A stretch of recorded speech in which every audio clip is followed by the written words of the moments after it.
what are you doing out here? Well, not that it really matters. Now that we see each other once again, how about we talk about the new Genshin TCG cards, especially Arlecchino. And with that fine introduction, let's just jump right into the replays. Voila! So, as I mentioned before, today I have for you a couple games with Arlecchino, mainly talking about the two playstyles that I consider to be the most effective with Arlecchino, and a bonus game with Kinich. But let's get to the first one. So, the first playstyle with Arlecchino is of course aggro decks. As you can see by the characters I'm using, I mean double Cryo and Arlecchino. No need to fret. You probably have seen other content creators use the same deck. At least I've seen a couple YouTube videos with the same deck. The cards are probably a bit different, but I mean, with the cards it's just a matter of preference.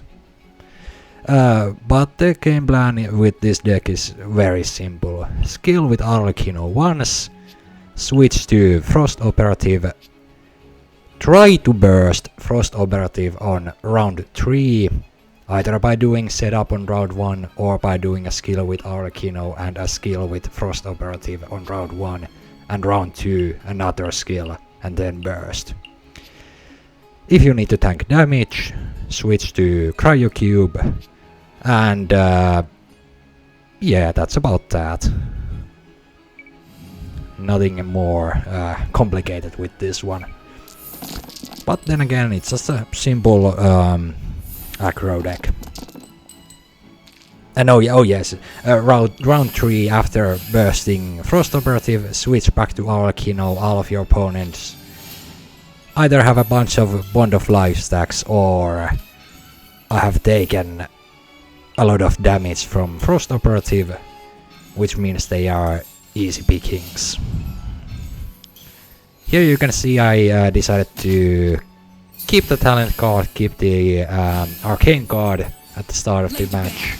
So, because I know what the opponent's deck, what is it, Xinyan beatdown or something. All they are going to do is hit me with Xinyan. So I decided to get these two, the arcane, the talent card, to get the damage reduction so that my Arlecchino isn't well, dead by round 2.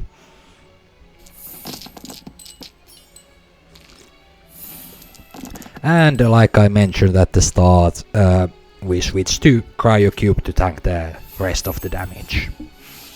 And since we are already on Cryo Cube, might as well use it instead of Frost Operative, because we do not have Frost Operative's talent card at hand.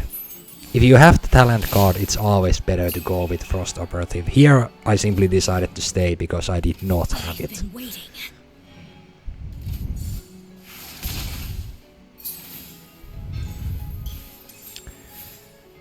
And here of course I played the Golden Troop on Frost Operative because I knew the Festive Fires was going to activate and have me switch my character. And here I got lucky, I haven't lost yet when I have one character on 1 HP. All around this was, I'd say, a normal game with this deck. Nothing too significant happened here, but what I'm trying to convey here is the first way of playing Arlecchino, just go aggro.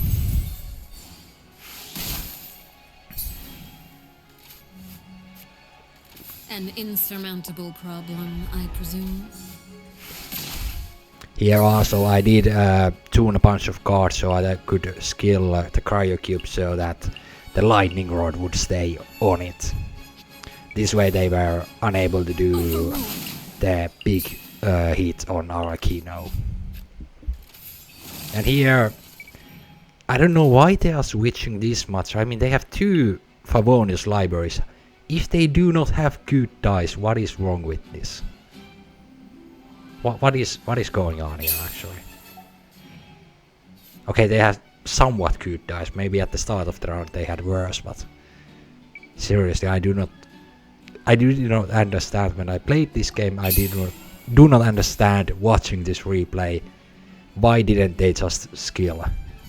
Like, did they anticipate that I would have one of these? And even if they did, why did they bother not taking out my characters? There I simply use the card even though I'm unable to do any skills, because now I can burst Arlecchino, have her heal up. Finally got the talent card for the Frost Operative here.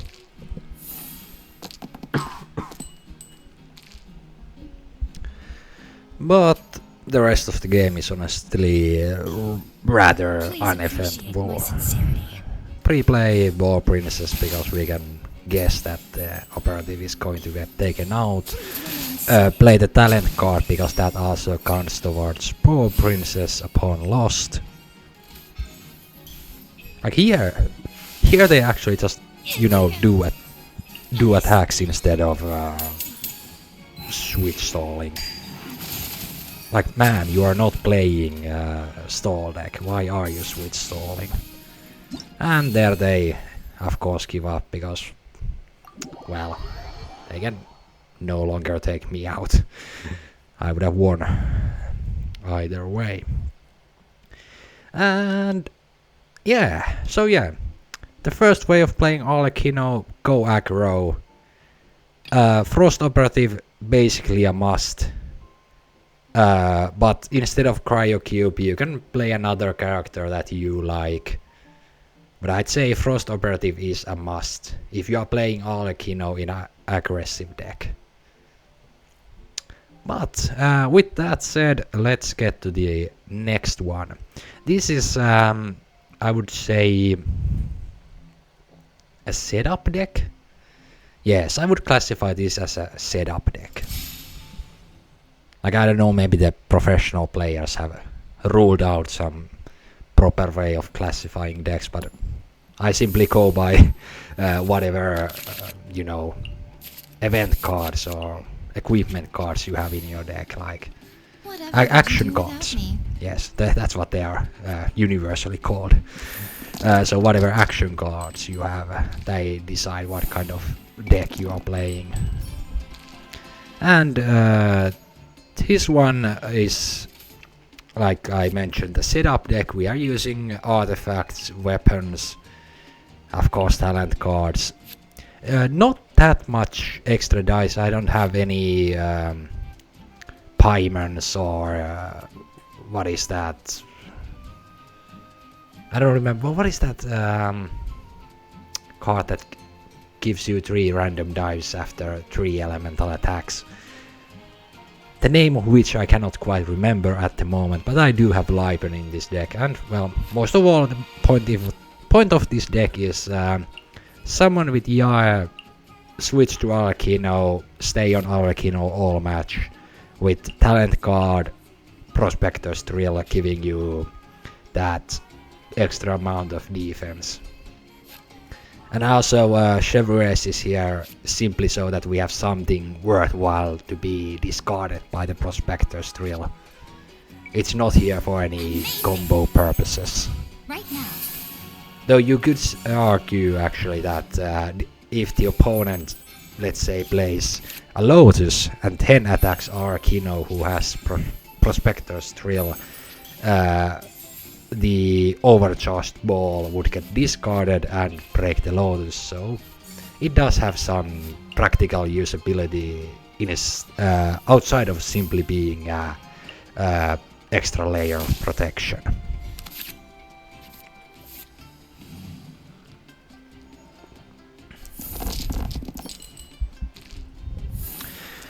But yes, so the other way of playing Arlecchino that I came to the conclusion that was rather effective one is using setup decks. This one isn't what you would call heavy setup. I'd say if you've seen those that use Arlecchino with Ace Daha and Layla, and they have like double live and double Pimer and all possible setup things you can think of. Those decks are, well, the other way of playing setup Arlecchino.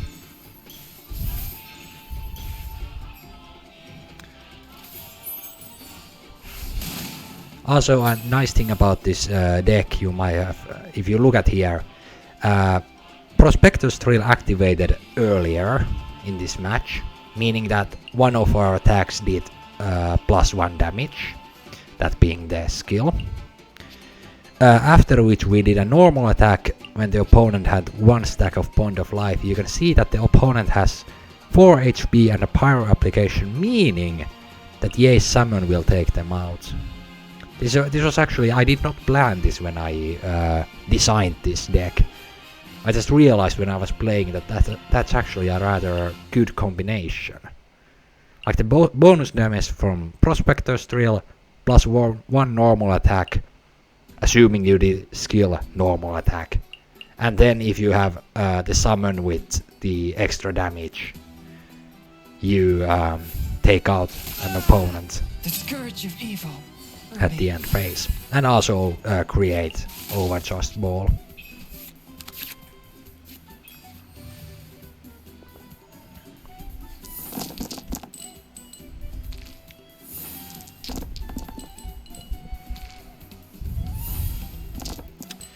I think the rest of this game is, well, once again, somewhat uneventful. This is gonna be mostly me playing around Mualani nukes, trying to avoid them. Whatever would you do without me? For example, here as you can see, I have currently 3 stacks. They switch to Mualani, which means Ya has 4 stacks, but they do not have burst, which I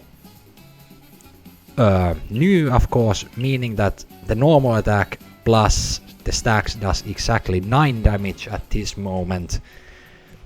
I'm just stalling for time here, hoping that they don't have anything that increases normal attack damage. Come on now. I mean, sometimes you see this deck running heavy strike. Not everyone uses it, but some people use heavy strike on this Mualani deck. Oh well, with Mualani overall. Here I played Prospector's Thrill on Chevreuse because once again, Prospector's Thrill, as long as you have at least 1 card in hand, the amount of damage that is needed to take Chevreuse out is 11 instead of the 10, because the Prospector's Thrill protects you for that 1 HP.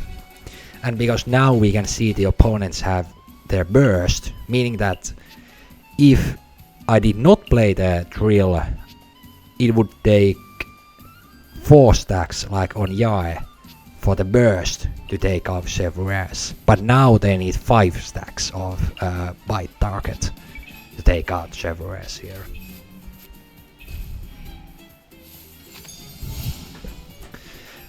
Perhaps a little late playing the arcane card. I mean, from the moment they froze Arlecchino, they could have just played it, but I assume they were afraid that I would burst Yae on Mualani. So here you can see what I was talking about. Because of the Prospector's Thrill, I have 3 HP instead of 2. Also, considering they played the arcane card, they should have used the skill and the bite shark a couple of times, so that Mualani would have actually been taken out when they bursted.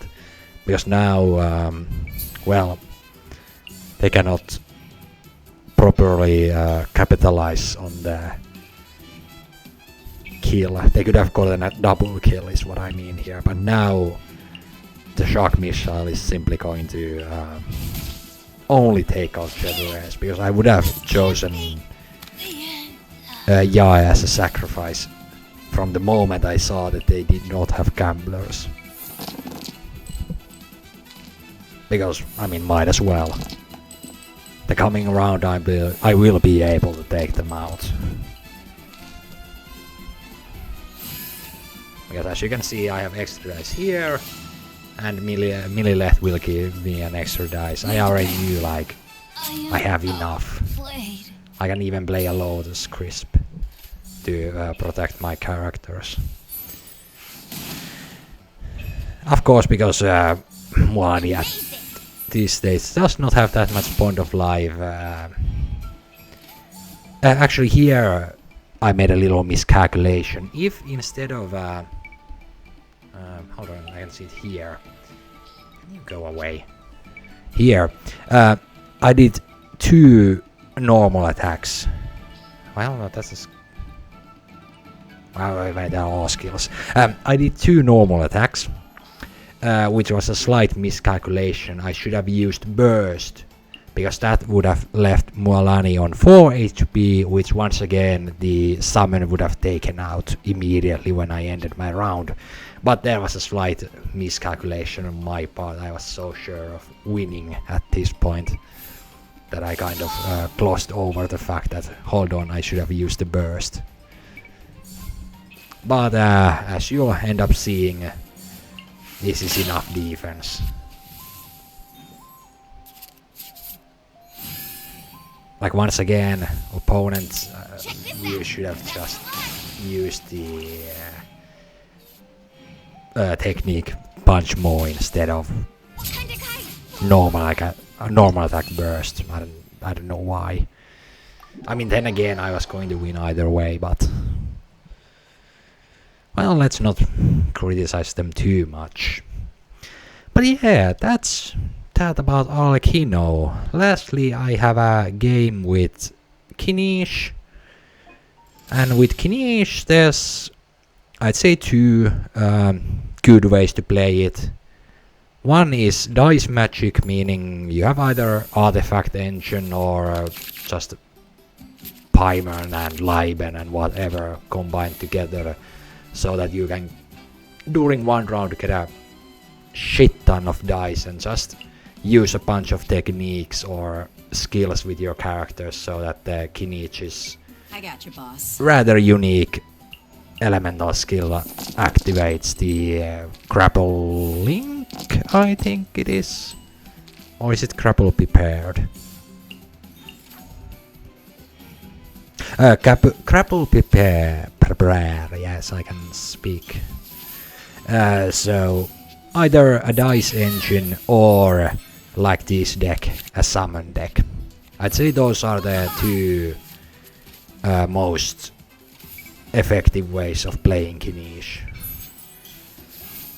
Also, if you're having confusion with how Kinich's kit works, I have 2 recommendations.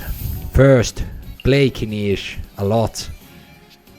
Secondly, you can probably check on YouTube and other sites, video sharing sites, to find guides on using Kinich. I'm not going to explain it here. It's I'm sure you can find, if you want an explanation for it, you can find one online. But anyway, like mentioned, this is a summon deck, but as you might have guessed by the cards, this is also a bit of a meme deck. I decided that it would be fun to try out something little different. I mean, it's been a while since I've last played a proper meme deck, and I decided that Kinich was a great opportunity to once again meme around. So basically we are using laboratory for extra dice, and we are using portable saw as well as Quacosaurus to discard those cards with some benefit as well, instead of just tuning them. Also, you might look at these characters. I got a little inspiration for this deck from Arc, I believe, was the first one I saw playing the deck. I do not know if they created the deck, but on YouTube, if you search for Arc and Genshin TCG, they are a more active content creator on this platform.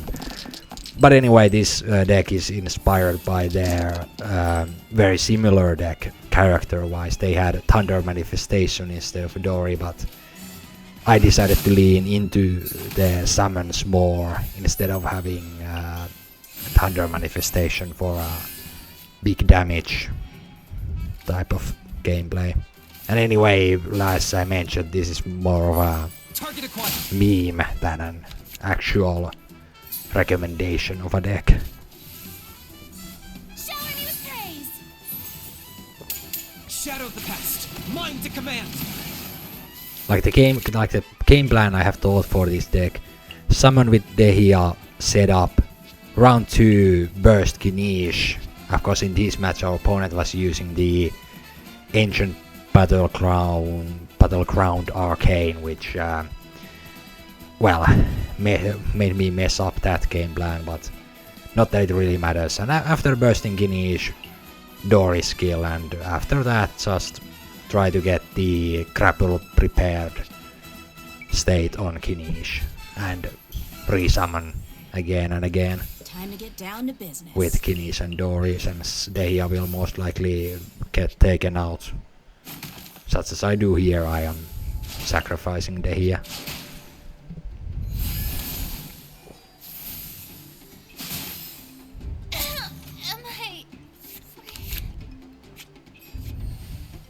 Ooh, also in this deck I used the new food, which is, in all honesty, that food is freaking ridiculous. 5 HP for 1 die. Like, I understand there's a limited amount of decks that I can actually get that 5 HP, but hot diggity damn, is it way too strong.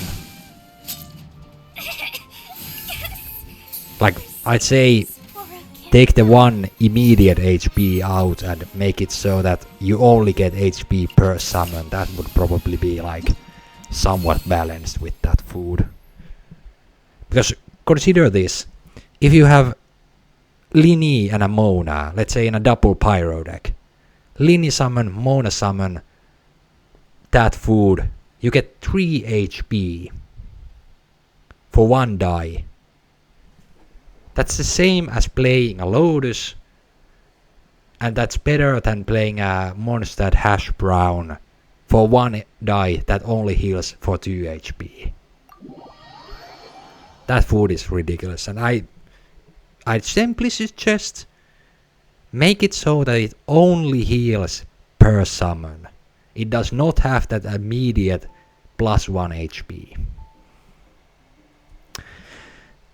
Well, at the end there I even started to complain about the new cards. But no matter, we are here at the end of the video now. I hope you found at least some information in this video informative or whatever. I'm just trying to entertain people and share my thoughts on these new cards. But hey, with that, that'll be all. See you on the next one. Bye.